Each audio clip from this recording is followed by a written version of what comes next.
Hello everybody, I'm Joey Evans and welcome to a new series I'm going to start here called Up Your Game.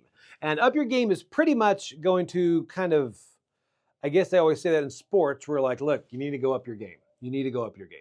You need to go up your game. If you lose, you need to go up your game. And I think that fits here because the whole thing is they stick to the same sport, but you kind of up your game with it. You kind of get better at it. So this is kind of not really to combat cult of the new, because a lot of these things are new, like expansions and things, but it's always nice to those great games to breathe new life into those, because there's something about having those games that you always gravitate to. You know, your tried and true game. It may be different for you than other people, and you love that game and you kind of want to get new things to it, but sometimes do they work, do they not? And the two ways you can do that for me are expansions and upgrades. So that's what we're going to start talking about in this series, expansions and upgrades.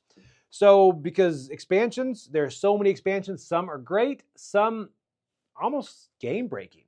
And then upgrades are everywhere. You can get upgrades from Geek Bits to, Etsy, all this. There are so many different upgrades. So we're going to cover a few upgrades and expansions in the series.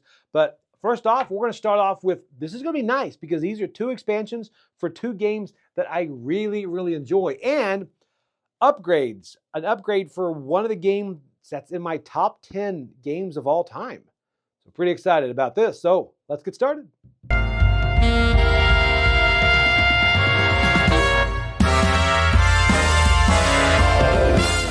Okay, so first off is Tiny Towns Architects. So Tiny Town Architects, I'll talk to you about what I think about this expansion, but before we get to that, let me show you real quick about what is in the box. Okay, so let's take a look at what is in the box of Tiny Towns Architect. This is, of course, an expansion for Tiny Towns. Let's open this up and show you what's inside. First off, instructions, of course. This is interesting here. They actually have a dry erase board. They also have, we'll get those in a moment, dry erase marker. So for you that don't want to use the paper, you actually have another option for your scoring sheet at the end. This is clever. I like this because some people don't like to go through paper like that. So this actually gives you another option to do it. So that's really nice. And then we'll get to those in a moment because those are actually I really enjoy. But these are just more cards. One thing is you are going to have right here, a cabin card. So you can use a cabin instead of the cottage if you'd like to, or you can shuffle them up and use whichever one randomly. Now again, they're going to have different cards through here. You're going to have all the different cards that go right through here. So really it's more variety to the game. And these are going to look differently and different things here. Let's see here, feeds buildings in the 8 squares surrounding any number of them. All right, so there we go. Oratory right here. So let's see. Then rice paddy, when constructed, you can place one. So see, all of these are, again, it's more variety. It's nothing that's going to really overcomplicate the game rules-wise, but a lot of different things. These are set collection here. Now, also your monuments. I think you have 5 monuments with this, new monuments. So these are interesting. Some of these two kind of clever things. For example, this one, Tinier Town. You are pretty much going to have a little tinier town inside of your monument. So that's a very unique one. I'm not sure if I like it or not, but I will say it's pretty interesting. So all of these different varieties to go through for your base game. And there's a lot here too. The artwork, of course, is gorgeous. And you'll like some of these, you'll love them, but there's a lot of variation there. Now, then let's go to these. These are the stickers. Take a look at this. These are stickers. I'm going to open these up. These are stickers to place on to your little cubes and everything like that, your little, I guess, tiny town buildings. But here we go. This is interesting because I know people have gotten these from other sources, but these are the official ones. These will be placed on your monuments. And honestly, if you play it, this itself is worth getting it to me. We'll go into that, of course, in the review, but these right here, it'll take time. Trust me, I've started putting a couple of these on. It does take time to line them up, but afterwards, look at this. It just adds that element to us. Go through and take a look at some of these. Here we go. Even for some of the expansions here. I forgot what this expansion is called, but there you've got these. Look at these. Very nice. So all of these, so if you're sitting in front of the TV, that gives you something to do. So that is everything in the Tiny Towns Architects expansion. Okay, so that is what is in the Tiny Towns Architects expansion. One thing I will mention on here is the cards. I love when they have the little icon down here. Probably can't see it from there. Right down there. So you can tell what comes from the expansion and what doesn't. We'll come to that again in a second with the next one. But it really is just more variety in the cards for part of it. But then the other side is that dry erase. The dry erase is nice. I honestly gravitate to actually writing with a pencil. I don't know why, but I guarantee you when I run out of those papers, I'll go back to using this and I'll probably get used to it and never want to switch. But so that's good. But what I really enjoy on this are the stickers. The idea to put these on to kind of, that's really what it's like an expansion and an upgrade all together. It's like I planned this. It's like I made this the first thing to show because it's both expansion and upgrade. And this artwork is pretty cute. I will say these are pretty small. So it will take you time to kind of line them up and put them on it. But if you love a game like this, if you love Tiny Towns, it's completely worth it. And it kind of gives that wow factor when it comes out. And people are like, huh, that looks really good. So this is a great expansion. These will keep you busy forever. This will add a lot more variety. I like the cabin versus cottage whole thing. And I like the different monuments. And I am not sure what I think about tinier towns. That was one that kind of stuck with me. But a lot of these different abilities and the way they score, because if you played a lot, you probably want that variety. And again, this variety does not overcomplicate the game. It keeps it simple. When you bring it out, you can mix these into the base because again, the majority of these aren't too complicated. There's a couple in there that are. They also have like the wild ones where it could be any resource right there. But again, it's nothing that overcomplicates the game. It keeps the beauty and the elegance I think Tiny Towns has. So I'm coming in at an 8 on this. I do like Tiny Towns Architects. And if you love Tiny Towns, give this a try, even if you don't have the other expansions, which I've got, but I haven't really played many of them. We mainly do the base game. But this is one that I will incorporate, and I will probably take time to put these stickers on because they're pretty cool. So that's Tiny Towns Architects. Okay, so next we're going to take a look at another game. This is a game that I just discovered. I was late to the party on this. I think because I like John DeClaire. I found out recently I like his designs. And I came across Cubitos. Cubitos is a push your luck dice rolling games. And I knew I had to try to take a look at Cubitos Foul Play because Cubitos hits the table a lot in my game group. I really enjoy it. So before I tell you what I thought about the expansion, let's first see what's included in the box and a bit about how it plays. Okay, today we're taking a look at the Cubitos Foul Play expansion for, obviously, Cubitos. One thing this does do is this takes this from a 4-player game to a 6-player game. But it also adds a couple of tracks and cards and stuff. I'm going to show you briefly what actually comes in the box. First off, you are going to get 2 more player colors or player dice right here. You're going to get extra dice in here. I've already put them together, but these are the symbols. You've got some flamingos over here, and then you've got the bird symbol over here. So these are extra dice, and of course, they're going to come with their own cards, which, let's see, I'm going to grab them right here. So you're going to have different variations. As you know, with Cubitos, you're going to use these different cards, and it gives you a variety and variability in the game to use different cards. So let's take a look at a couple of these. Let's see here. They've also got the now effect here. This has to do, a lot of these flamingos have to do with water. You know, as you start moving around the water, and all that's obviously because they're flamingos. And this is nice. Each time you push and do not bust, move 1 white or gray from your roll zone to your active zone, and then set it to any face.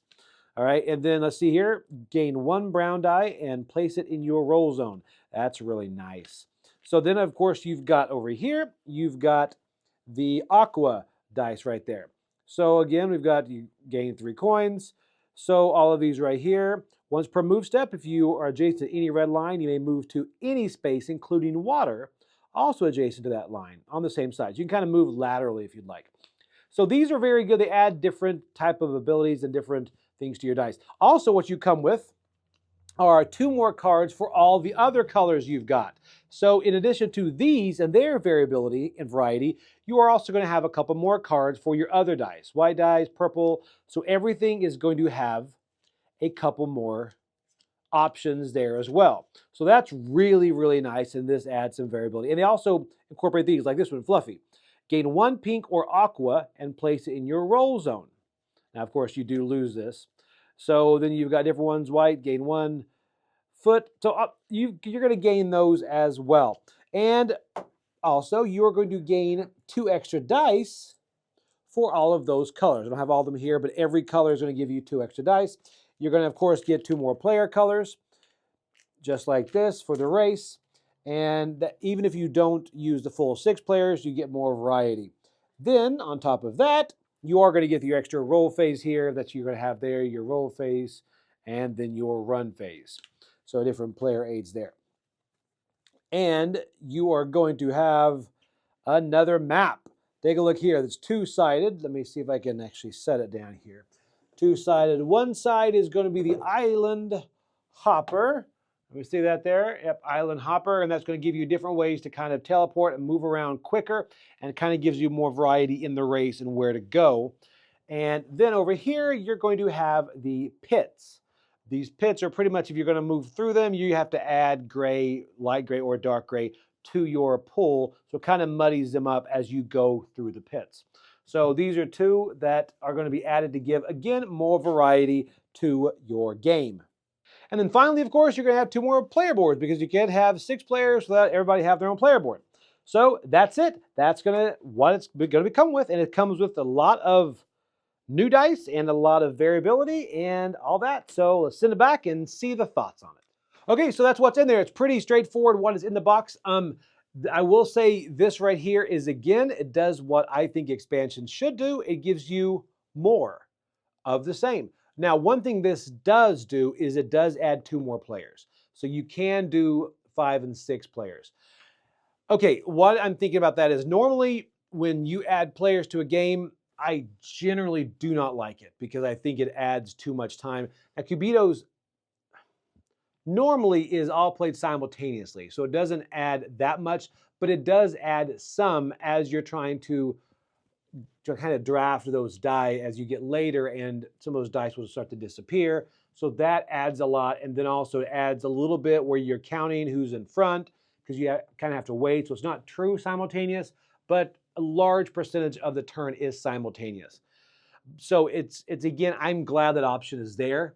I played it at the higher 5 or 6 player counts. I don't know if I'd gravitate to that. I think 3 or 4 is still the sweet spot. But even if you don't use those 2 extra players, I like having the other characters, because giving more player colors. I've always hated that when games are for 4 players and they have 4 player colors. I'm like, you know what? Give the last person an option to, add 1 more. So you've got 2 more as far as that goes. And then you have brand new dice. These are great. And I'm sorry, it's pretty loud on the microphone, isn't it? And they really add this, like as far as the aqua dice here, I can't know if you see the dice face. This actually gives you that 1 spending power that carries over, the little token. So you kind of get more of those, and that helps you later in the game. These I enjoy, and the flamingo really helps you with water. There's several times that it's funny how when we race with these, you see people intentionally trying to go through water to help them get the ability on that dive that shows up. So I like that. And again, it is not forgetting about the base game, because in addition to those cards, you have so many of these that are going to add new life to the dice you already have, and the fact that you've got extra dice for those in case you want to have more players or just have more dice in there. And all of these are good. It's funny how I'm still learning these, because on those, I know the ones that I want to play with. But these I'm slowly learning. I'm like, okay, you know what? Big dinosaur, like that. He gives you like 5 feet. He starts to run. But again, it's on one side of the dice. That's rough, right? So I like this. It's more to explore with Cubitos. And the map's great. The kind of portal size, you jump back and forth, that's odd.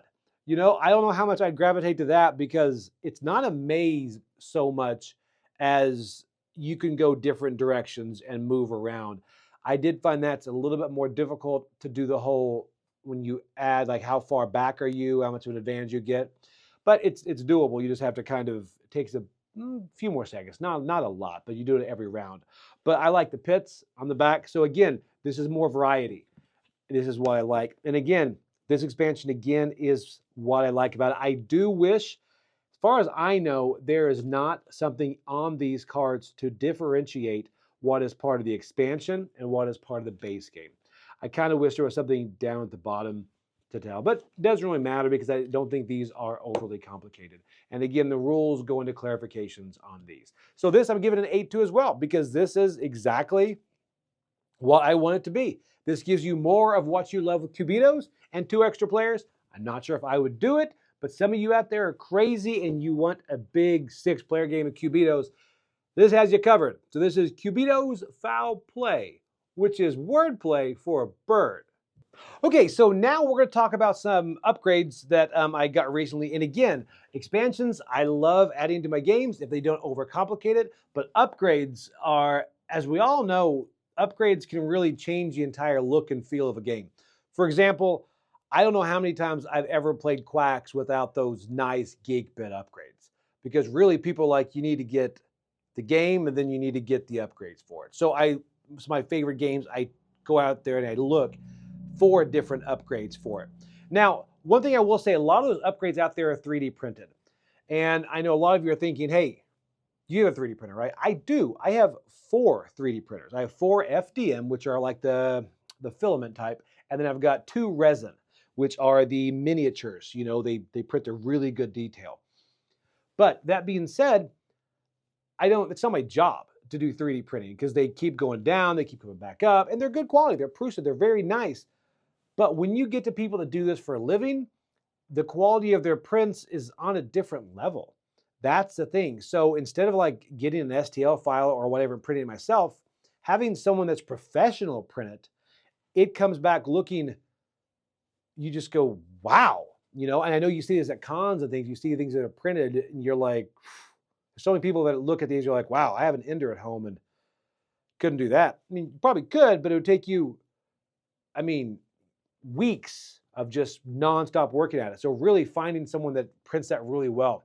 So anyway, first was Western Legends. I was looking for something good for Western Legends, and I came across these guys do upgrades. They're 3D Level Up, and I guess they're out of Australia, and I think their website is 3dlevelup.com.au. I'll try to put it on the bottom. But I knew they had Western Legends, so I was like, I need these in my life.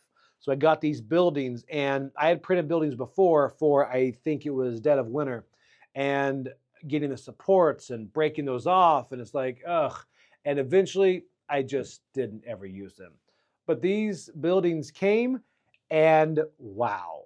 These buildings are incredible. And then after I got them, I'm like, this is crazy. I look up, the whole thing is this guy is one of the official sculptors of, I think it was Martin Walsh's game Steam Power, right? So he can really sculpt some really cool designs.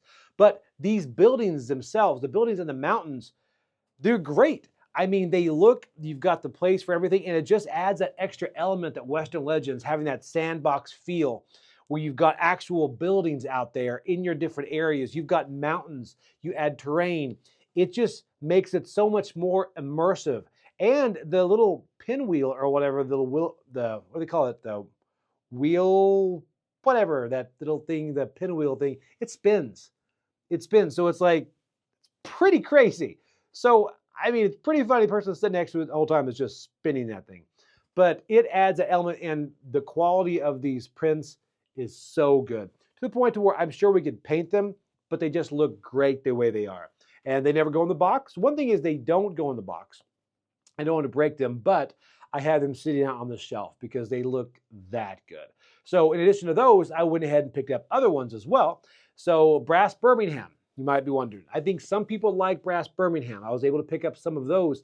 And for Brass Birmingham, these are gorgeous. These, you could tell he took a lot of time on because this is a lot of people's favorite game. And they have this sort of dusting. I'm not exactly sure how he does the colors and the detail with whether it's paint or what. I don't really ask because I don't care, because it's like magic to me. But these look really good. You've got the train and the canal tokens. You've got the buildings for the industry. And again, the detail that goes into these, and when they set out on the board, they add that extra element to it. And you also have cases. So a lot of these come in cases so that when you could actually make them portable and take them with you, and they won't break by bumping around in the box. And again, when you add these to the board, it becomes more of an event, so that people will start to bring, their phones out, take pictures, and you really feel so much more immersed, even in a game like Brass Birmingham having these upgrades. And then finally, I got some from Maracaibo as well. And the Maracaibo ones, again, are ships and cannons and the little gold compasses that are like stackable.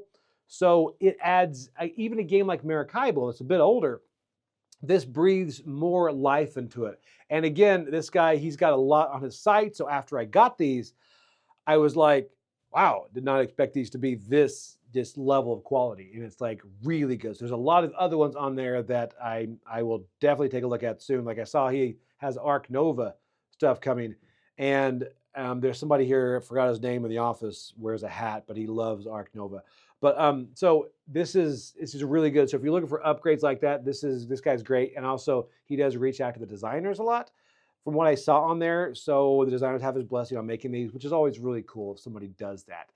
So anyway, so those are a couple ways to breathe life into games like Western Legends or Brass, which really bookends this, right? And if you ever want to play either one of those, if it's Western Legends, give me a call. Brass, I'll play it. But Western Legends, let's rob a bank and get gold. So anyway, that is breathing life into games that you already have. That is up your game. Thank you guys. I'm Joy Evans, and I'll see you later on the channel.